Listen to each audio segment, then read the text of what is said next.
സ്റ്റഡിംഗ് സൊല്യൂഷന്റെ പുതിയൊരു ക്ലാസ്സിലേക്ക് ഏവർക്കും സ്നേഹം നിറഞ്ഞ സ്വാഗതം.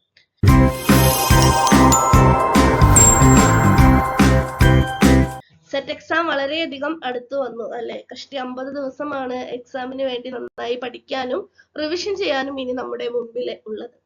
അപ്പൊ നമ്മുടെ എല്ലാ പ്രാവശ്യവും നമ്മളെ പരീക്ഷ എടുക്കുന്ന സമയത്ത് 5 ക്വസ്റ്റ്യൻ സീരീസും ക്വിക്ക് റിവിഷൻ സീരീസും ഒക്കെ ആയിട്ട് വരാറുണ്ട്. ഇപ്രാവശ്യം നമ്മളൊരു ടോപ്പിക് ഡിസ്കഷൻ സീരീസ് ആയിട്ടാണ് വന്നത്. അതിന്റെ ഫസ്റ്റ് പാർട്ട് വീഡിയോ എല്ലാവരും കണ്ടു എന്ന് വിചാരിക്കുന്നു. ആരെങ്കിലും കാണാത്തതായിട്ടുണ്ട് എങ്കിൽ നമ്മൾ ഡിസ്ക്രിപ്ഷൻ ബോക്സിലെ വീഡിയോയുടെ ലിങ്ക് പിൻ ചെയ്യുന്നതായിരിക്കും. അപ്പൊ ഇന്നത്തെ ക്ലാസ്സിലൂടെ നമ്മൾ പഠിക്കാൻ പോകുന്നത് പേഴ്സണാലിറ്റി അപ്രോച്ചസ് ആണ്. അപ്പൊ പേഴ്സണാലിറ്റി അപ്രോച്ചസിലെ ഫ്രോയിഡിന്റെ സൈക്കോ അനലിറ്റിക്കൽ അപ്രോച്ച് ആണ് ഇന്നത്തെ ക്ലാസ്സിൽ നമ്മൾ മെയിൻ ആയിട്ട് പഠിക്കാനായിട്ട് പോകുന്നത്. അപ്പൊ പേഴ്സണാലിറ്റി തിയറീസിൽ ഏതൊക്കെ പ്രധാനപ്പെട്ട തിയറീസ് ഉണ്ട് എന്ന് നമ്മൾ നോക്കുന്നുണ്ട്. അതിൽ തന്നെ ഫ്രോയിഡിന്റെ സൈക്കോ അനലിറ്റിക്കൽ തിയറി ആണ് ഇന്ന് നമ്മൾ കൃത്യമായിട്ട് പഠിക്കാനായിട്ട് പോകുന്നത്. അപ്പൊ എക്സാം ഓറിയന്റഡ് ആയിട്ട് ഏതൊക്കെ കാര്യങ്ങളാണ് നമ്മൾ ശ്രദ്ധിക്കേണ്ടത്, ഏതൊക്കെ കാര്യങ്ങളാണ് നമ്മൾ കൃത്യമായിട്ട് പഠിക്കേണ്ടതും ആവർത്തിച്ച് വായിക്കേണ്ടതും റിവിഷൻ ചെയ്യേണ്ടതും എന്നീ കാര്യങ്ങളൊക്കെ ഇന്നത്തെ ക്ലാസ്സിലൂടെ നമ്മൾ ഡിസ്കസ് ചെയ്യുന്നുണ്ട്. അപ്പൊ എന്തായാലും ക്ലാസ്സിലേക്ക് കടക്കുന്നതിന് മുമ്പായിട്ട് ഇന്ന് നമ്മൾ പഠിക്കാൻ പോകുന്ന ടോപ്പിക്കുമായി ബന്ധപ്പെട്ട് മുൻകാല ചോദ്യപേപ്പറുകളിൽ വന്നിട്ടുള്ള ഒരു ചോദ്യം നോക്കാം. ഇത്തരത്തിൽ ചോദ്യങ്ങൾ നോക്കുന്ന സമയത്താണ് നമ്മൾ പഠിക്കാൻ പോകുന്ന ടോപ്പിക്കുമായി ബന്ധപ്പെട്ടിട്ട് എങ്ങനെയാണ് ചോദ്യം വരിക എന്നതിനെ കുറിച്ചിട്ട് നമുക്ക് ധാരണയുണ്ടാകുള്ളൂ. നമ്മളൊരു ടോപ്പിക്ക് പഠിക്കുന്നു, ചിലപ്പോൾ അതുമായി ബന്ധപ്പെട്ടിട്ട് എക്സാം ഓറിയന്റഡ് ആയിട്ട് ഒട്ടും ചോദിക്കാത്ത ഒരു മേഖല കോൺസെൻട്രേറ്റ് ചെയ്തിട്ടാവും നമ്മൾ പഠിക്കുക. പക്ഷെ നമ്മൾ സ്കിപ്പ് ചെയ്ത് കളഞ്ഞ മേഖലയായിരിക്കും ഇമ്പോർട്ടന്റ്, അതിൽ നിന്നായിരിക്കും ചോദ്യം വരിക. അപ്പൊ സെറ്റ് എക്സാമിന് പ്രിപ്പയർ ചെയ്യുന്ന നിങ്ങളോട് എനിക്ക് ആദ്യമേ പറയാനുള്ളത്, എക്സാം ഓറിയന്റഡ് ആയിട്ട് എങ്ങനെയാണോ ചോദ്യം വരുന്നത് എന്നത് അറിഞ്ഞുകൊണ്ട് വേണം നമ്മൾ കൃത്യമായിട്ട് സെറ്റ് എക്സാമിന് മാത്രമല്ല മറ്റേത് കോമ്പറ്റേറ്റീവ് എക്സാമുകൾക്കാണെങ്കിലും പ്രിപ്പയർ ചെയ്യാൻ. അപ്പൊ ഈ ഒരു ചോദ്യം നോക്കൂ. Which of the following is not associated with Freudian theory of personality? ഫ്രോയിഡിന്റെ തിയറി ഓഫ് പേഴ്സണാലിറ്റിയുമായി ബന്ധപ്പെടാത്തത് ഏതാണ് എന്നുള്ളതാണ് ചോദ്യം. അപ്പൊ ഫ്രോയിഡിന്റെ തിയറിയുമായി ബന്ധപ്പെട്ടത് ഏതൊക്കെയാണ് എന്നറിഞ്ഞാലാണ് അതിന്റെ ഇടയിൽ നിന്ന് ബന്ധമില്ലാത്ത ഒന്നിനെ നമുക്ക് തിരഞ്ഞെടുക്കാനായിട്ട് കഴിയുള്ളൂ. നോക്കൂ, option A pleasure principle, option B reality principle, option C super ego, option D collective unconscious. ഫ്രോയിഡിന്റെ തിയറി ഓഫ് പേഴ്സണാലിറ്റിയുമായി ബന്ധമില്ലാത്തത് ഏത് എന്നുള്ളതാണ് ചോദ്യം. അപ്പൊ ഈ ചോദ്യത്തിന്റെ ഉത്തരവും ഇന്നത്തെ ക്ലാസ്സിലൂടെ തന്നെ നമുക്ക് പഠിക്കാം. ഇപ്പൊ നിങ്ങൾക്ക് ചോദ്യം വായിച്ചിട്ട് ഉത്തരം അറിയുന്നു എങ്കിൽ നിങ്ങളുടെ നോട്ട്ബുക്കിന്റെ സൈഡിലായിട്ട് അതൊന്ന് ഓപ്ഷൻ എ ആണോ, ബി ആണോ, സി ആണോ, ഡി ആണോ എന്നൊന്ന് മാർക്ക് ചെയ്ത് വെക്കുക. ഇന്നത്തെ ക്ലാസ്സിലൂടെ തന്നെ ഈ ചോദ്യത്തിന്റെ ശരിയായിട്ടുള്ള ഉത്തരം നമുക്ക് പഠിക്കാവുന്നതാണ്. പേഴ്സണാലിറ്റി അപ്രോച്ചസ് എന്നുള്ള ഭാഗമാണ് ഇന്ന് നമ്മൾ പഠിക്കുവാനായിട്ട് പോകുന്നത്. വ്യക്തിത്വത്തെ കുറിച്ചിട്ടുള്ള പ്രധാനപ്പെട്ട മനഃശാസ്ത്രജ്ഞന്മാരുടെ സിദ്ധാന്തങ്ങൾ ഏതൊക്കെയാണ്, അവയിൽ പറയുന്ന പ്രധാനപ്പെട്ട ഘടകങ്ങൾ എന്തൊക്കെയാണ്, ഏതൊക്കെ ആശയധാരയിൽ ഊന്നി നിന്നുകൊണ്ടാണ് ഓരോ സൈദ്ധാന്തികരും അവരുടെ സിദ്ധാന്തങ്ങൾ മുന്നോട്ട് വെക്കുന്നത് എന്നീ കാര്യങ്ങൾ നമ്മൾ മനസ്സിലാക്കിയിരിക്കേണ്ടതുണ്ട്. പേഴ്സണാലിറ്റി അപ്രോച്ചസ് എന്നുള്ളത് വളരെ വലിയൊരു പാഠഭാഗമാണ്. പ്രധാനമായിട്ടും 4 തിയറീസ് ആണ് ഇതിൽ വരുന്നത്. അതിൽ തന്നെ ഫ്രോയിഡിന്റെ സൈക്കോ അനലിറ്റിക് അപ്രോച്ച് ആണ് ഇന്ന് ഈ വീഡിയോയിൽ ഉൾപ്പെടുത്തിയിരിക്കുന്നത്. വളരെ വലിയൊരു പാഠഭാഗമായതുകൊണ്ട് തന്നെ ഓരോ തിയറീസും ഓരോ പേഴ്സണാലിറ്റി അപ്രോച്ചസും ഓരോ ഭാഗമായിട്ടായിരിക്കും നമ്മൾ പഠിക്കുവാനായിട്ട് പോകുന്നത്. അപ്പോൾ ഇതിൽ ഈ വീഡിയോയിൽ ഫ്രോയിഡിന്റെ സൈക്കോ അനലിറ്റിക് അപ്രോച്ചസ് എന്നുള്ള ഭാഗമാണ് ഉൾപ്പെടുത്തിയിരിക്കുന്നത്. അപ്പോൾ പേഴ്സണാലിറ്റി അപ്രോച്ചസ് എന്നുള്ള ടോപ്പിക്കിൽ നമ്മൾ ആദ്യം മനസ്സിലാക്കിയിരിക്കേണ്ടത് എന്താണ് പേഴ്സണാലിറ്റി എന്നുള്ളതാണ്. നമ്മൾ നിരന്തരമായിട്ട് ഉപയോഗിക്കുന്ന ഒരു പദമാണല്ലേ പേഴ്സണാലിറ്റി, വ്യക്തിത്വം, സ്വത്വം എന്നുള്ളത്. അപ്പൊ ഈ പദത്തിന്റെ നിരുക്തി, ഉത്ഭവം എവിടെ നിന്നാണ് എന്നുള്ളത് നമ്മൾ മനസ്സിലാക്കിയിരിക്കേണ്ടതുണ്ട്. The term personality is derived from the Latin word persona, which means the mask worn by the Roman actors. ലാറ്റിനിലെ പേഴ്സോണ എന്ന പദത്തിൽ നിന്നാണ് പേഴ്സണാലിറ്റി എന്ന പദത്തിന്റെ ഉത്ഭവം. പേഴ്സോണ എന്നുള്ളത് നാടക നടന്മാർ വേഷം മാറാൻ ഉപയോഗിച്ചിരുന്ന മുഖാവരണമാണ്. നാടക നടന്മാർ വേഷം മാറാൻ ഉപയോഗിച്ചിരുന്ന മുഖംമൂടിയെയാണ് പേഴ്സോണ എന്ന വാക്കുകൊണ്ട് സൂചിപ്പിക്കുന്നത്. അപ്പൊ ഇനി എന്താണ് പേഴ്സണാലിറ്റി എന്ന് നമുക്ക് നോക്കാം. പല മനഃശാസ്ത്രജ്ഞരും പല രീതിയിൽ നിന്നുകൊണ്ടാണ് പേഴ്സണാലിറ്റിയെ നിർവചിച്ചിരിക്കുന്നത്. ലളിതമായി പറയുകയാണെങ്കിൽ personality is the totality of everything about A person. ഒരു വ്യക്തിയെ സംബന്ധിക്കുന്ന എല്ലാ ഘടകങ്ങളെയും ഉൾക്കൊണ്ടുകൊണ്ട് പറയാവുന്നതാണ് അയാളുടെ വ്യക്തിത്വം എന്താണ് എന്നുള്ളത്. Personality is the totality of everything about a person, his or her physical, emotional, mental, social, ethical and spiritual makeup. അപ്പോൾ ഒരു വ്യക്തിയുടെ ഫിസിക്കൽ ഭൗതികമായതും ഇമോഷണൽ വൈകാരികമായതും മെന്റൽ അയാളുടെ ചിന്താശേഷിയെ അളക്കുന്നതും, അതായത് അയാളുടെ മനോനിലവാരങ്ങളെ അളക്കുന്ന ഘടകങ്ങളായാലും, സോഷ്യൽ അയാളുടെ സാമൂഹികപരമായ വ്യവഹാരമായാലും, എത്തിക്കൽ അയാൾ ഏത് ആശയധാരയിലാണ് ഊന്നി നിൽക്കുന്നത് എന്നതിനെ അടിസ്ഥാനപ്പെടുത്തിയും, സ്പിരിച്വൽ അയാളുടെ ആത്മീയമായ ബോധത്തെ വിലയിരുത്തുന്നതും, അങ്ങനെ ഒരു വ്യക്തിയുടെ സമസ്ത മേഖലകളെയും ഉൾക്കൊള്ളുന്ന ഒരു പദമാണ് എന്ത്, അയാളുടെ വ്യക്തിത്വം എന്നുള്ളത്, പേഴ്സണാലിറ്റി എന്നുള്ളത്. ഒരു പ്രത്യേക സന്ദർഭത്തിൽ ഒരാൾ എങ്ങനെ പെരുമാറുന്നു എന്ന് പ്രവചിക്കാൻ അനുവദിക്കുന്നതെന്തോ അതാണ് പേഴ്സണാലിറ്റി എന്നുള്ളൊരു നിർവചനം RB കാറ്റല് മുന്നോട്ട് വെക്കുന്നുണ്ട്. അപ്പോൾ ഓരോ സൈദ്ധാന്തികരും പേഴ്സണാലിറ്റിക്ക് ഓരോ രീതിയിലുള്ള ഓരോ തലങ്ങളിൽ നിന്നുകൊണ്ടുള്ള നിർവചനങ്ങളാണ് നൽകിയിരിക്കുന്നത്. In the simple terms, personality consists of the following. എന്തിനെയൊക്കെ അടിസ്ഥാനപ്പെടുത്തിയിട്ടാണ് ഒരാളുടെ വ്യക്തിത്വം നിർണ്ണയിക്കുന്നത്? The way you look, അയാളുടെ വീക്ഷണങ്ങളുടെ അടിസ്ഥാനത്തിൽ; ഡ്രസ്, വസ്ത്രധാരണയുടെ അടിസ്ഥാനത്തിൽ; ടോക്ക്, അയാളുടെ സംസാര രീതിയുടെ അടിസ്ഥാനത്തിൽ; വോക്ക്, അയാളുടെ നടക്കുന്ന രീതിയുടെ അടിസ്ഥാനത്തിൽ; ആക്ട്, അയാളുടെ പ്രവർത്തനത്തിന്റെ അടിസ്ഥാനത്തിൽ; വ്യവഹാരത്തിന്റെ അടിസ്ഥാനത്തിൽ എല്ലാം തന്നെ ഒരാളുടെ വ്യക്തിത്വത്തെ നമുക്ക് നിർണ്ണയിക്കാനായിട്ട് കഴിയും. അപ്പൊ പേഴ്സണാലിറ്റി എന്താണ് എന്നതിനെ കുറിച്ചിട്ട് ഏകദേശ ധാരണ എല്ലാവർക്കും കിട്ടിയെന്ന് വിചാരിക്കുന്നു. നമ്മൾ അറിഞ്ഞിരിക്കണം, നമ്മുടെ സിദ്ധാന്തത്തെ കുറിച്ച് പറയുമ്പോൾ എന്തിനെ കുറിച്ചിട്ടാണ് നമ്മൾ പഠിക്കുവാൻ പോകുന്നത് എന്നതിനെ പറ്റി നമുക്കൊരു ബോധ്യമുണ്ടായിരിക്കണമല്ലോ. അപ്പൊ പേഴ്സണാലിറ്റി എന്നത് എന്താണ് എന്ന് നമ്മൾ പഠിച്ചു. ഇനി ഈ പേഴ്സണാലിറ്റിയെ പല സൈക്കോളജിസ്റ്റുകളും പല തലങ്ങളിൽ നിന്നുകൊണ്ടാണ് പഠിച്ചിരിക്കുന്നത്. അവ ഏതൊക്കെയാണ് എന്ന് നമുക്ക് നോക്കാം. Approaches to personality. അപ്പൊ പ്രധാനപ്പെട്ട പേഴ്സണാലിറ്റി തിയറീസ് ഏതൊക്കെയാണ് എന്നുള്ളതാണ് നമ്മൾ ഇവിടെ നോക്കുന്നത്. അതിൽ ആദ്യത്തേത് ഫ്രോയിഡിന്റെ സൈക്കോ അനലിറ്റിക്കൽ അപ്രോച്ച് ആണ്. ഇന്നത്തെ ക്ലാസ്സിലൂടെ നമ്മൾ ഡീറ്റെയിൽ ആയിട്ട് പഠിക്കാൻ പോകുന്നത് ഫ്രോയിഡിന്റെ സൈക്കോ അനലിറ്റിക്കൽ അപ്രോച്ച് ആണ്. മറ്റൊന്ന് ട്രേറ്റ് അപ്രോച്ചസ് ആണ്. അപ്പൊ അതിലെ GW Allport, RB Cattell, HJ Eysenck എന്നിവരുടെ തിയറീസ് നമുക്ക് പഠിക്കാനായിട്ടുണ്ട്. Allport theory of personal disposition, പിന്നെ സർഫസ് ആൻഡ് ട്രേറ്റ് തിയറി അതാരുടേതാണ്? റൈമണ്ട് കാറ്റലിൻ്റെതാണ്. പിന്നെ ഐസങ്ങിന്റെ theory of three basic dimensions, അതും നമുക്ക് ട്രേറ്റ് അപ്രോച്ചിന്റെ ഭാഗമായിട്ട് പഠിക്കാനുള്ള തിയറിയാണ്. പിന്നെ ബിഹേവിയറിസ്റ്റ് അപ്രോച്ചസിലെ തിയറീസ് ഉണ്ട്, ഹ്യൂമണിസ്റ്റിക് അപ്രോച്ചസിലെ തിയറീസ് ഉണ്ട്. ഇതിൽ തന്നെ ഏറ്റവും ഇമ്പോർട്ടന്റ് ആയിട്ടുള്ളതാണ് സൈക്കോ അനലിറ്റിക്കൽ അപ്രോച്ചും ട്രേറ്റ് അപ്രോച്ചസിൽ വരുന്ന തിയറീസും. അതാണ് എപ്പോഴും റിപ്പീറ്റഡ് ആയിട്ട് എക്സാമിനെ എല്ലാ ചോദ്യപേപ്പറുകളിലും റിപ്പീറ്റഡ് ആയിട്ട് കാണുന്ന ഈ ഒരു ഭാഗത്തു നിന്നുള്ള ചോദ്യം വരുന്ന മേഖലകൾ രണ്ടെണ്ണം ഈ തിയറീസ് ആണ്. അപ്പൊ ഇന്നത്തെ ക്ലാസ്സിലൂടെ ഏത് തിയറിയാണ് നമ്മൾ ഡീറ്റെയിൽ ആയിട്ട് പഠിക്കാനായിട്ട് പോകുന്നത്? ഫ്രോയിഡിന്റെ സൈക്കോ അനലിറ്റിക്കൽ അപ്രോച്ച് എന്നുള്ള തിയറിയാണ്. Psycho analytical approach. അപ്പൊ നമ്മൾ ഇന്ന് ഡീറ്റെയിൽ ആയിട്ട് പഠിക്കാനായിട്ട് പോകുന്നത് സൈക്കോ അനലിറ്റിക്കൽ അപ്രോച്ച് എന്നുള്ള തിയറിയാണ്. Sigmund Freud was the founder of psycho analysis. Psycho അനാലിസിസിന്റെ ഫൗണ്ടർ ആയിട്ട് കണക്കാക്കപ്പെടുന്ന വ്യക്തിയാണ് ആര്? Sigmund Freud. നോട്ടിൽ എഴുതി വെക്കുക.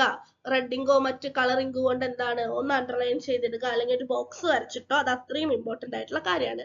His theory of psycho analysis is dynamics and based on the assumption that personality development are determined by the conflict and events that largely unconscious is nature, which can be understood only by its depth study.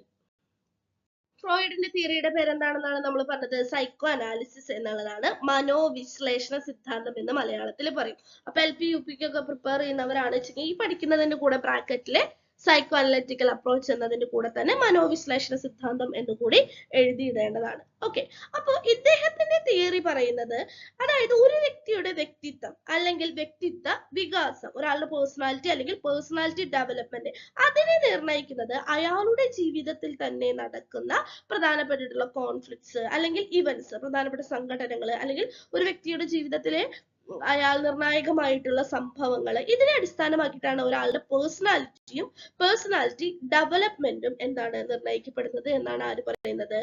Sigmund Freud പറയുന്നത്. അപ്പൊ വളരെ ആഴത്തിലുള്ള ആയിട്ടുള്ള വളരെ depth ആയിട്ടുള്ള സ്റ്റഡീസിലൂടെ മാത്രമാണ് ഈ ഒരു കാര്യം നമുക്ക് മനസ്സിലാക്കി എടുക്കാൻ പറ്റുള്ളൂ എന്നും അദ്ദേഹം പറയുന്നുണ്ട്. പേഴ്സണാലിറ്റി അപ്രോച്ചസുമായി ബന്ധപ്പെട്ട ഫ്രോയിഡിന്റെ സൈക്കോ അനലറ്റിക്കൽ അപ്രോച്ച് എന്നുള്ള ഭാഗമാണ് നമ്മളിപ്പോൾ പഠിച്ചുകൊണ്ടിരിക്കുന്നത്. ഫ്രോയിഡിന്റെ മനോവിശ്ലേഷണ സമീപനം സൈക്കോ അനലറ്റിക്കൽ അപ്രോച്ചിനെ പ്രധാനമായിട്ടും 3 വിഭാഗങ്ങളുണ്ട്. ഈ 3 വിഭാഗങ്ങളും ചേർന്നതാണ് സൈക്കോ അനലറ്റിക്കൽ അപ്രോച്ച്. ഏതൊക്കെയാണ് ആ 3 വിഭാഗങ്ങൾ? മേജർ തിയറീസ് ഏതൊക്കെയാണ്? തിയറി ഓഫ് പേഴ്സണാലിറ്റി ഡൈനാമിക്സ്, വ്യക്തിത്വത്തിന്റെ ചലനാത്മകതയെ സംബന്ധിച്ച സിദ്ധാന്തം. അടുത്തത് തിയറി ഓഫ് പേഴ്സണാലിറ്റി സ്ട്രക്ചർ, വ്യക്തിത്വ ഘടനയെ സംബന്ധിച്ച സിദ്ധാന്തം. Theory of psycho sexual development, മനോലൈംഗിക വികാസത്തെ സംബന്ധിച്ച സിദ്ധാന്തം. അപ്പൊ ഈ 3 തിയറികളും കൂടിച്ചേർന്നതാണ് ഫ്രോയിഡിന്റെ സൈക്കോ അനലറ്റിക്കൽ അപ്രോച്ച് എന്ന് നമുക്ക് മനസ്സിലാക്കാൻ സാധിക്കും. ഫ്രോയിഡിന്റെ സൈക്കോ അനലറ്റിക്കൽ അപ്രോച്ചസിന് പ്രധാനമായിട്ടും 3 ഭാഗങ്ങളുണ്ട് എന്ന് നമ്മൾ മനസ്സിലാക്കി കഴിഞ്ഞു. ഏതൊക്കെയാണവ? Theory of personality dynamics, theory of personality structure, theory of psycho sexual development. അതിൽ ആദ്യത്തെ തിയറിയാണ് തിയറി ഓഫ് പേഴ്സണാലിറ്റി ഡൈനാമിക്സ്, വ്യക്തിത്വത്തിന്റെ ചലനാത്മകതയെ സംബന്ധിച്ച സിദ്ധാന്തം. അപ്പൊ എന്താണ് ഈ തിയറി എന്ന് നമുക്ക് നോക്കാം. Freud postulated a dynamic concept personality by exploring the unconscious part of human mind. According to Freud, human mind has 3 levels. മനുഷ്യ മനസ്സിന്റെ അബോധ തലത്തെ വിശദമായി പരിശോധിക്കുക വഴി ഫ്രോയിഡ് വ്യക്തിത്വത്തിന്റെ ചലനാത്മകതയെ ഡൈനാമിക്സിൽ ഊന്നി നിന്നുകൊണ്ടുള്ള ഒരു ആശയം വികസിപ്പിച്ചെടുക്കുകയുണ്ടായി. ഫ്രോയിഡ് എന്തിനാണ് പ്രാധാന്യം നൽകിയത്? മനുഷ്യ മനസ്സിന്റെ അബോധ തലത്തിനാണ് പ്രാധാന്യം നൽകിയത്, unconscious part of human mind. അപ്പൊ അതിനെ മുൻനിർത്തിയിട്ടാണ് Freud theory of personality dynamic എന്നുള്ള ഒരു ആശയം വികസിപ്പിച്ചെടുത്തത്. ഫ്രോയിഡിന്റെ അഭിപ്രായത്തിൽ മനുഷ്യ മനസ്സിന് 3 തലങ്ങളുണ്ട്. നിങ്ങൾക്ക് സ്ക്രീനിൽ കാണാം. ഹ്യൂമൻ മൈൻഡിനെ ഫ്രോയിഡ് 3 വിഭാഗങ്ങളാക്കി തിരിച്ചിരിക്കുന്നു. ഏതൊക്കെയാണവ? ദി കോൺഷ്യസ് മൈൻഡ്, ബോധ മനസ്സ്. ദി പ്രീ കോൺഷ്യസ് മൈൻഡ്, ഉപബോധ മനസ്സ്. ദി അൺകോൺഷ്യസ് മൈൻഡ്, അബോധ മനസ്സ്. ഏതൊക്കെയാവണവ? The conscious mind, the pre conscious mind, the unconscious mind. വ്യക്തമായി എന്ന് വിചാരിക്കുന്നു. ഫ്രോയിഡിന്റെ സൈക്കോ അനലറ്റിക്കൽ അപ്രോച്ചസ് 3 തിയറിയുമായി ബന്ധപ്പെട്ടതാണ്. സൈക്കോ അനലറ്റിക്കൽ അപ്രോച്ചസിന് 3 വിഭാഗങ്ങളുണ്ട്. അതിൽ ആദ്യത്തേതാണ് തിയറി ഓഫ് പേഴ്സണാലിറ്റി ഡൈനാമിക്സ് എന്നുള്ളത്. ഇദ്ദേഹം ഇവിടെ പറയുന്നത് പ്രധാനമായിട്ടും മനുഷ്യ മനസ്സിനെ 3 തലങ്ങളാക്കി തരംതിരിച്ചിരിക്കുന്നു. The conscious mind, the pre conscious mind and finally the unconscious mind. Freud മനുഷ്യ മനസ്സിനെ 3 തലങ്ങളാക്കി തിരിച്ചിരിക്കുന്നു എന്ന് നമ്മൾ പറഞ്ഞു. ഏതൊക്കെയാണവ? The conscious mind, the pre conscious mind, the unconscious mind. ഇവ എന്താണ് എന്ന് നമ്മൾ അറിഞ്ഞിരിക്കേണ്ടതുണ്ട്.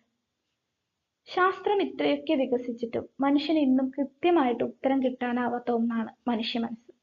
ശരിക്കും എവിടെയാണ് നമ്മുടെ മനസ്സ്? നമ്മുടെ നിത്യജീവിതത്തിൽ ഉപയോഗിക്കുന്ന പല പ്രയോഗങ്ങളിലും നാം മനസ്സിനെ കൂട്ടുപിടിക്കാറുണ്ട്. എൻ്റെ മനസ്സിനൊരു വേദന പോലെ, മനസ്സിൽ വല്ലാത്ത ടെൻഷൻ പോലെ, മനസ്സിന് നന്നായി സന്തോഷം നിറയുന്നു എന്നൊക്കെ നമ്മൾ സാധാരണയായിട്ട് പറയാറുണ്ട്. മനസ്സ് പറയുന്നു, മനസ്സിലാകുന്നില്ല, ഇങ്ങനെയുള്ള പ്രയോഗങ്ങളൊക്കെ നമ്മൾ ഉപയോഗിക്കാറുണ്ട്. എന്നാൽ ഇത്തരം സന്ദർഭങ്ങളിലൊക്കെ മനസ്സ് തലച്ചോറിലോ ഹൃദയത്തിലോ ആണെന്ന ധാരണയാണ് നമുക്ക് പൊതുവെ ഉണ്ടാകാറ്. എന്നാൽ യഥാർത്ഥത്തിൽ മനസ്സിന്റെ സ്ഥാനം എവിടെയാണെന്ന് സയൻസിന് ഇതുവരെ കണ്ടുപിടിക്കാനായിട്ടില്ല. അതുപോലെ തന്നെ മനസ്സിന്റെ ശക്തിയെക്കുറിച്ചും വളരെ പരിമിതമായ ധാരണകൾ മാത്രമേ ശാസ്ത്രത്തിനുള്ളൂ.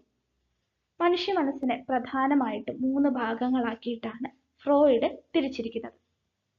ദി കോൺഷ്യസ് മൈൻഡ്, ബോധ മനസ്സ്. ഒരു പ്രത്യേക സന്ദർഭത്തിലെ നമ്മുടെ ബോധത്തിന്റെ ഉപരിതലത്തിലെ ലഭ്യമായ ഓർമ്മകളും ചിന്തകളും ആഗ്രഹങ്ങളും എല്ലാമാണ് ബോധ മനസ്സിലെ ഉൾക്കൊള്ളുന്നത്. മനുഷ്യൻ ഉണർന്നിരിക്കുമ്പോൾ മാത്രം പ്രവർത്തിക്കുന്ന ഒന്നാണ് ബോധമനസ്സ്. ഒരു വ്യക്തിയിലെ ഏകദേശം 10% വ്യാപ്തിയിൽ മാത്രമാണ് ബോധമനസ്സ്, ദി കോൺഷ്യസ് മൈൻഡ് പ്രവർത്തിക്കുന്നത്.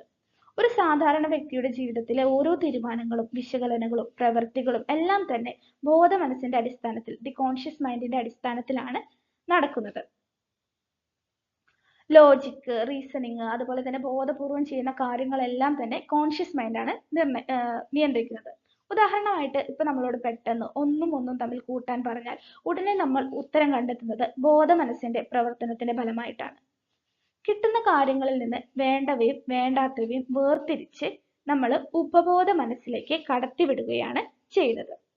അപ്പൊ ബോധമനസ്സിനും അബോധ മനസ്സിനും, ദി കോൺഷ്യസ് മൈൻഡിനും ദി അൺകോൺഷ്യസ് മൈൻഡിനും ഇടയിലുള്ള ഘടകമാണ് ദി പ്രീ കോൺഷ്യസ് മൈൻഡ് എന്ന് പറയുന്നത്.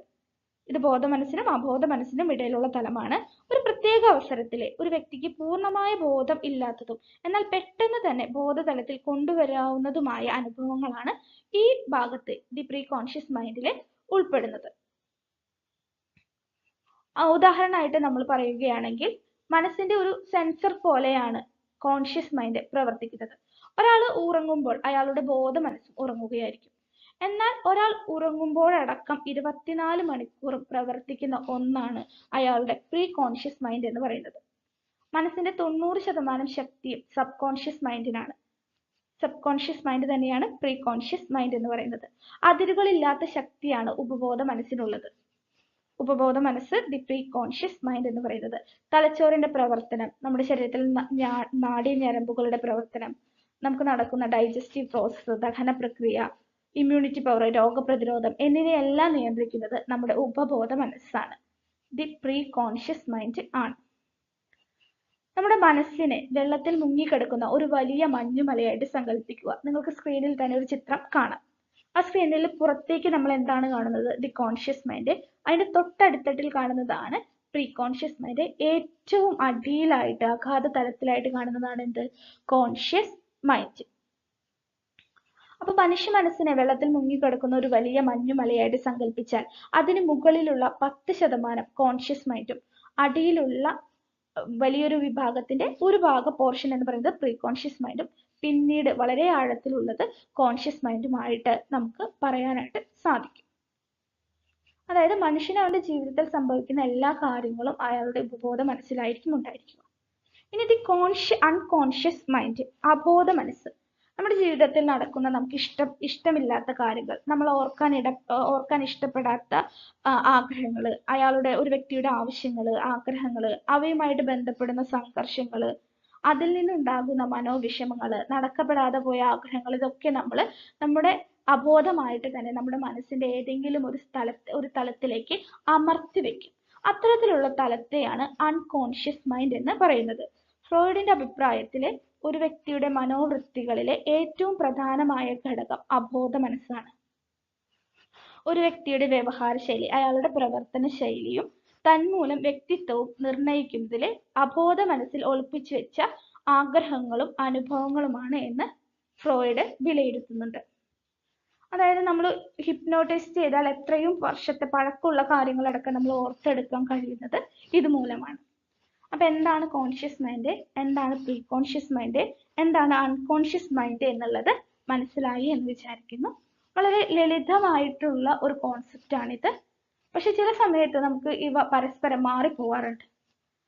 അപ്പൊ ഒരാൾ ഉണർന്നിരിക്കുന്ന അവസ്ഥയിലുള്ള കാര്യങ്ങളെയാണ് എന്ത് പറയുന്നത്? കോൺഷ്യസ് മൈൻഡ് എന്ന് പറയുന്നത്. ഒരാൾ ഉറങ്ങുമ്പോഴും പെട്ടെന്ന് തന്നെ ബോധാവസ്ഥയിലേക്ക് എത്താവുന്ന തലത്തിലുള്ള കാര്യങ്ങളെയാണ് പ്രീ കോൺഷ്യസ് മൈൻഡ് എന്ന് പറയുന്നത്. ഒരു വ്യക്തി മനഃപൂർവ്വം തന്നെ അല്ലെങ്കിൽ ഒരുപക്ഷെ അയാൾ അറിയാതെയോ മനസ്സിന്റെ ഏതെങ്കിലും കോളിൽ അടിച്ചമർത്തി വെക്കുന്ന ചില ആഗ്രഹങ്ങളും കാര്യങ്ങളും ഉണ്ടാവും. അവയാണ് അൺകോൺഷ്യസ് മൈൻഡ് എന്ന് പറയുന്നത്, അബോധതലം എന്ന് പറയുന്നത്. വ്യക്തമായി എന്ന് വിചാരിക്കുന്നു. നമുക്ക് അടുത്ത ഭാഗത്തിലേക്ക് കിടക്കാം. Freud believed that the most important part of the cyclic activity is unconscious. ഫ്രോയിഡിന്റെ അഭിപ്രായത്തിൽ ഒരു വ്യക്തിയുടെ മനോവൃത്തികളിലെ ഏറ്റവും പ്രധാനപ്പെട്ട ഘടകം അയാളുടെ അബോധ മനസ്സാണ്, അൺകോൺഷ്യസ് മൈൻഡ് ആണ്. The unsatisfied desire and painful experience of the individual are forced down to the unconscious layer of mind. നമ്മൾ നേരത്തെ സൂചിപ്പിച്ചതുപോലെ വ്യക്തിയുടെ അതൃപ്തമായ ആഗ്രഹങ്ങൾ, ഒരു വ്യക്തി തൃപ്തിയില്ലാതെ ചെയ്ത ആഗ്രഹങ്ങൾ, നടക്കാതെ പോയ ആഗ്രഹങ്ങൾ, വേദനാജനകമായ അയാളുടെ അനുഭവങ്ങളെല്ലാം മനസ്സിന്റെ അബോധ തലത്തിലേക്ക് തള്ളിത്താഴ്ത്തുന്നു. ആ പ്രോസസ്സിനെയാണ് നമ്മൾ റീപ്രഷൻ എന്ന് പറയുന്നത്, ദമനം എന്ന് പറയുന്നത്.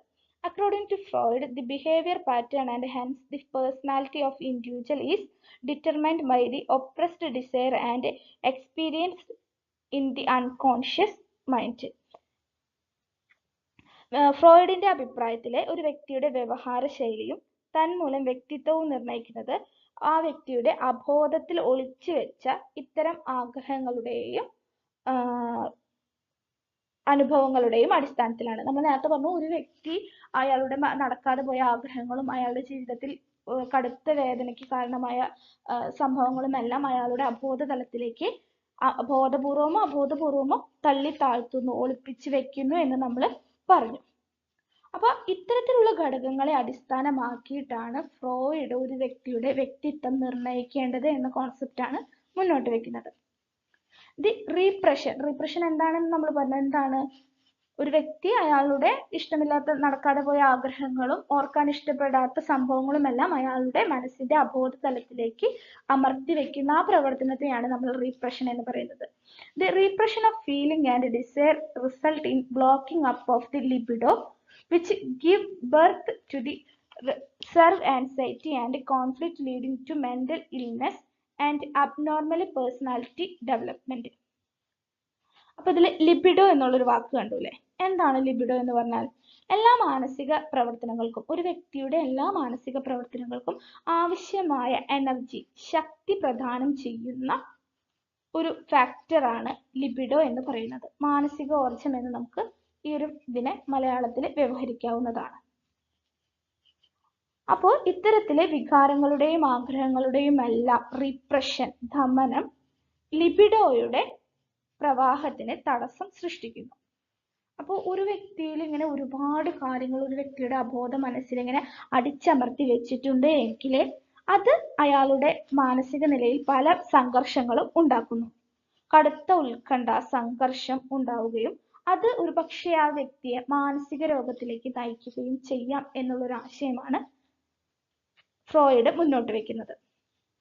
അതായത് ഒരു വ്യക്തിയുടെ ജീവിതത്തിൽ നടക്കാതെ പോയ ആഗ്രഹങ്ങൾ, കടുത്ത വേദന അനുഭവിക്കുന്ന സന്ദർഭങ്ങളെല്ലാം തന്നെ വ്യക്തി ബോധപൂർവമോ അബോധപൂർവമോ മനസ്സിന്റെ ഏറ്റവും അടിയിലത്തെ ലെയറായ അബോധ തലത്തിലേക്ക്, അൺകോൺഷ്യസ് മൈൻഡിലേക്ക് അമർത്തി വെക്കുന്നു, റീപ്രസ് ചെയ്ത് വെക്കുന്നു. ഇങ്ങനെ റീപ്രസ് ചെയ്ത് വെക്കുന്നത് മൂലം അയാളിലെ പല ഉത്കണ്ഠകളും മാനസിക സംഘർഷങ്ങളും ആങ്സൈറ്റികളും കോൺഫ്ലിക്റ്റുകളും ഉണ്ടാകാം. അത് അയാളിനെ ഒരു പക്ഷെ അബ്നോർമൽ പേഴ്സണാലിറ്റിയിലേക്ക്, മാനസികപരമായ തകരാറുകളിലേക്ക് നയിക്കാമെന്നാണ് ഫ്രോയിഡ് പറയുന്നത്. ഫ്രോയിഡിന്റെ സൈക്കോ അനലറ്റിക്കൽ അപ്രോച്ചസിന് 3 വിഭാഗങ്ങൾ ഉണ്ട് എന്ന് നമ്മൾ പറഞ്ഞു. തിയറി ഓഫ് പേഴ്സണാലിറ്റി ഡൈനാമിക്സ്, അതിൽ നമ്മൾ 3 തരത്തിലുള്ള മനുഷ്യ മനസ്സിന്റെ ലെയറുകളെ പറ്റി പഠിച്ചു. The conscious mind, pre conscious mind and unconscious mind. ഫ്രോയിഡിന്റെ തിയറിയിലെ രണ്ടാമത്തെ വിഭാഗമാണ് തിയറി ഓഫ് പേഴ്സണാലിറ്റി സ്ട്രക്ചർ, വ്യക്തിത്വ ഘടനയെ സംബന്ധിച്ച സിദ്ധാന്തം. According to Freud, the personality structure is made up of 3 interlocking system. ഫ്രോയിഡിന്റെ അഭിപ്രായത്തിൽ 3 ഘടകങ്ങൾ കൊണ്ടാണ് ഒരാളുടെ പേഴ്സണാലിറ്റി സ്ട്രക്ചർ ഉണ്ടാകുന്നത്. ഏതൊക്കെയാണവ? ഇത്, ഈഗോ, സൂപ്പർ ഈഗോ എന്നിങ്ങനെയുള്ളതാണ് 3 ഘടകങ്ങൾ. Each of this system has it's on properties and mechanism. ഇവയിൽ ഓരോന്നിനും അവയുടേതായ പ്രത്യേകതകളും പ്രോപ്പർട്ടീസും മെക്കാനിസംസും ഉണ്ട്. But they are interact with one another closely and human personality is outcome of such interaction. പക്ഷെ ഇവയെല്ലാം പരസ്പരം ഇന്റർകണക്ട് ചെയ്ത് കിടക്കുന്ന ഘടകങ്ങളാണ്. ഫ്രോയിഡിന്റെ അഭിപ്രായത്തിൽ വ്യക്തിത്വ ഘടന 3 മുഖ്യ വ്യവസ്ഥകളിൽ ഊന്നിയിരിക്കുന്നതാണ്. ഇത്, ego, super ego എന്നിവയാണവ.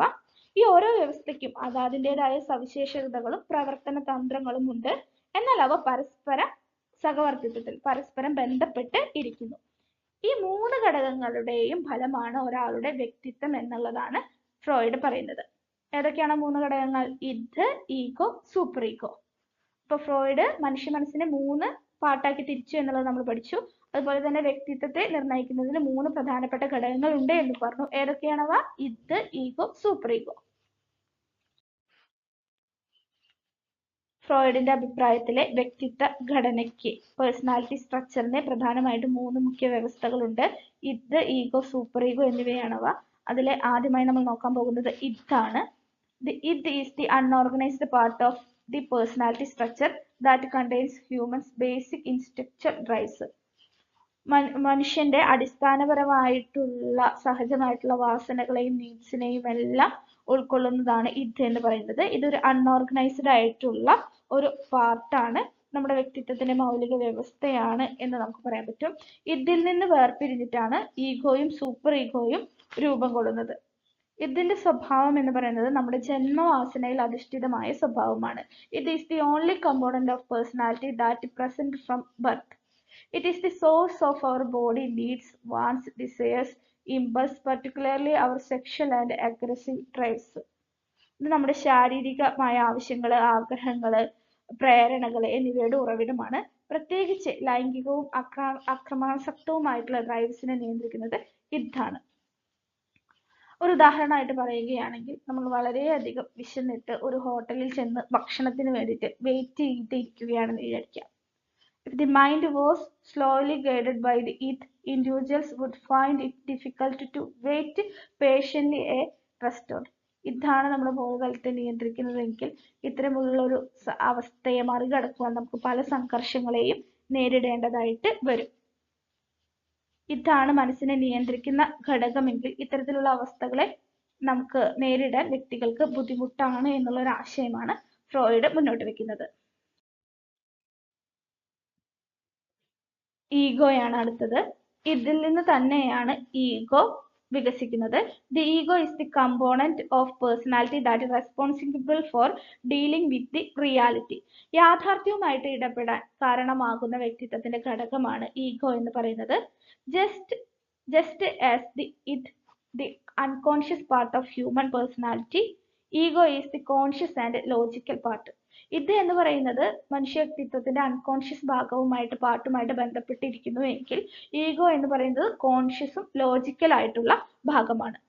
The ego function in both the unconscious, preconscious and unconscious mind.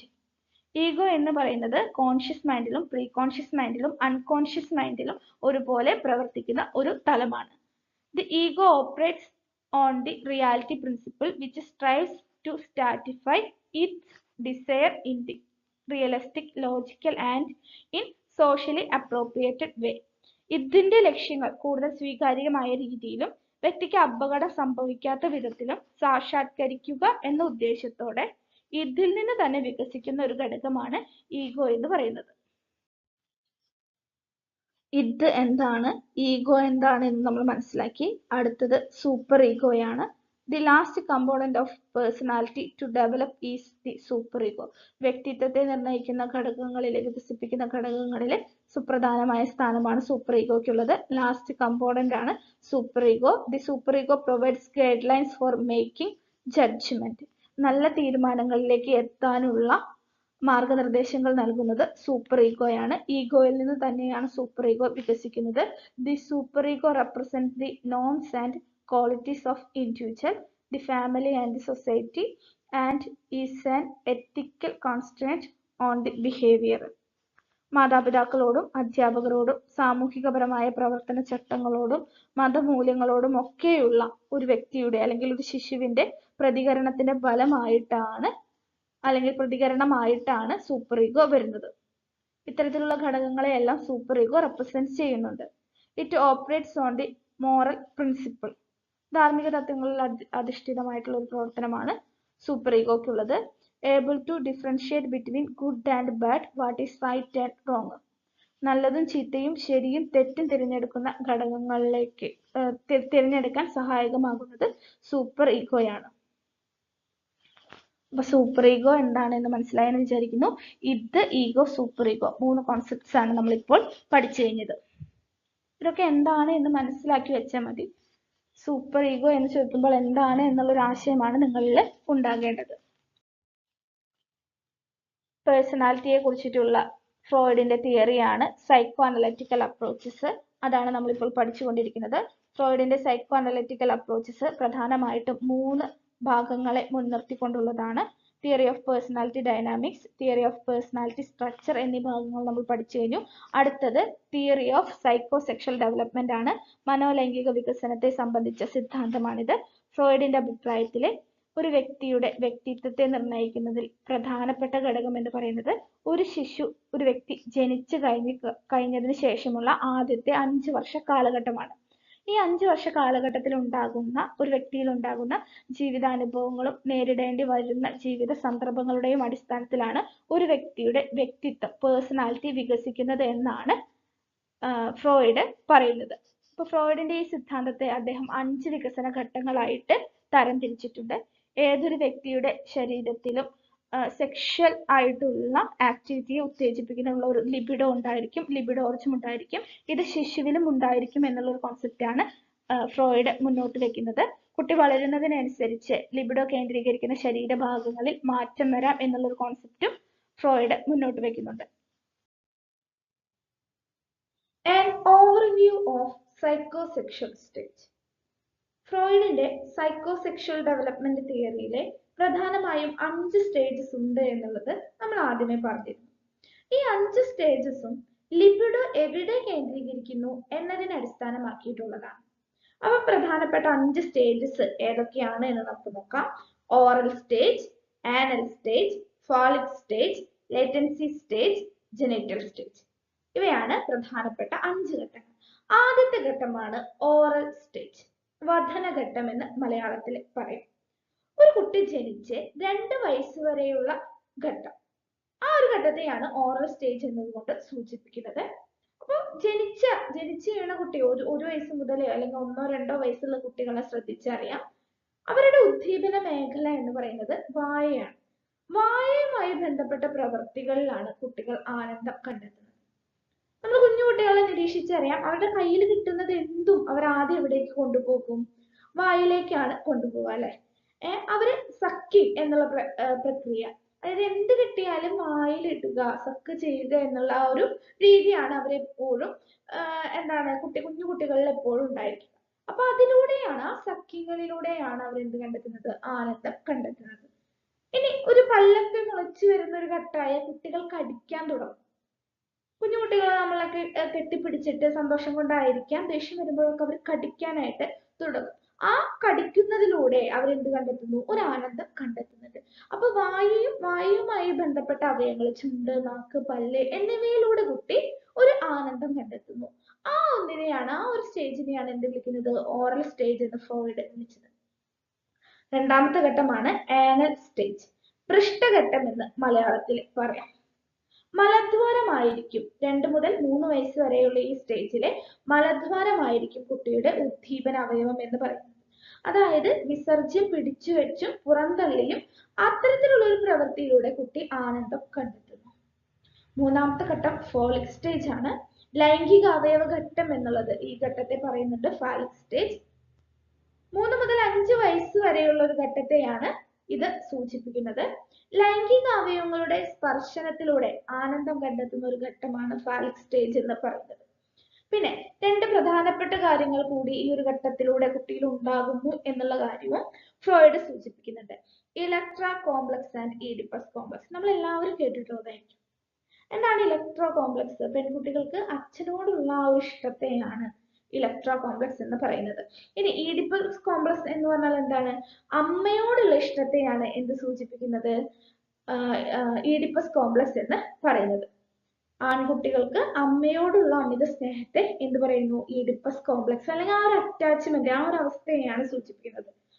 പെൺകുട്ടികൾക്ക് അച്ഛനോടുള്ള താല്പര്യത്തെ ഇലക്ട്രോ കോംപ്ലക്സ് എന്നും ആൺകുട്ടികൾക്ക് അമ്മയോടുള്ള ഇഷ്ട കൂടുതലിനെ എന്ത് വിളിക്കുന്നു? ഈഡിപ്പസ് കോംപ്ലക്സ് എന്നും വിളിക്കുന്നു. ഇനി 4ാമത്തെ ഘട്ടം. അപ്പോൾ ആദ്യത്തെ ഘട്ടം ഏതായിരുന്നു? ഓറൽ സ്റ്റേജ് ആണ്, ജനനം മുതൽ 2 വയസ്സ് വരെയാണ്. 2ാമത്തെ ഘട്ടം ഏതായിരുന്നു? ആനൽ സ്റ്റേജ് ആണ്, 2 വയസ്സ് മുതൽ 3 വയസ്സ് വരെയാണ്. ഇനി 3ാമത്തെ ഘട്ടം നമ്മൾ ഇപ്പോൾ പറഞ്ഞത് ഫാലിക് സ്റ്റേജ് ആണ്, 3 മുതൽ 5 വയസ്സ് വരെയാണ്. അടുത്ത ഘട്ടം ലേറ്റൻസി സ്റ്റേജ് ആണ്, നിലീന ഘട്ടം എന്ന് നമുക്ക് മലയാളത്തിൽ പറയാം. 6 വയസ്സ് മുതൽ ലൈംഗികാരംഭ കാലഘട്ടം വരെ നീണ്ടു നിൽക്കുന്ന ഒന്നാണ് ലേറ്റൻസി സ്റ്റേജ് എന്ന് പറയുന്നത്. സ്വലിംഗത്തിൽപ്പെട്ട മറ്റു കുട്ടികളുമായിട്ട് കളികളിലെല്ലാം ഏർപ്പെടുന്ന ഒരു ഘട്ടമാണ് ലേറ്റൻസി സ്റ്റേജ് എന്ന് പറയുന്നത്. അടുത്തത് ജെനിറ്റൽ സ്റ്റേജ് ആണ്. പ്യൂബർട്ടി മുതൽ മരണം വരെയുള്ള ഒരു ഘട്ടമാണ് ഇത്. എതിർലിംഗത്തോട് ശക്തമായിട്ടുള്ള താല്പര്യം വളരുന്നത്, ഓപ്പോസിറ്റ് സെക്സിനോട് ഒരു സെക്ഷൽ ഇൻട്രസ്റ്റ് വരുന്നത് 5ാമത്തെ ഘട്ടമായിട്ടുള്ള ഈ ഘട്ടത്തിലാണ്. ഇന്നത്തെ ക്ലാസ് എല്ലാവർക്കും ഉപകാരപ്രദമായി എന്ന് കരുതുന്നു. Thank you learners.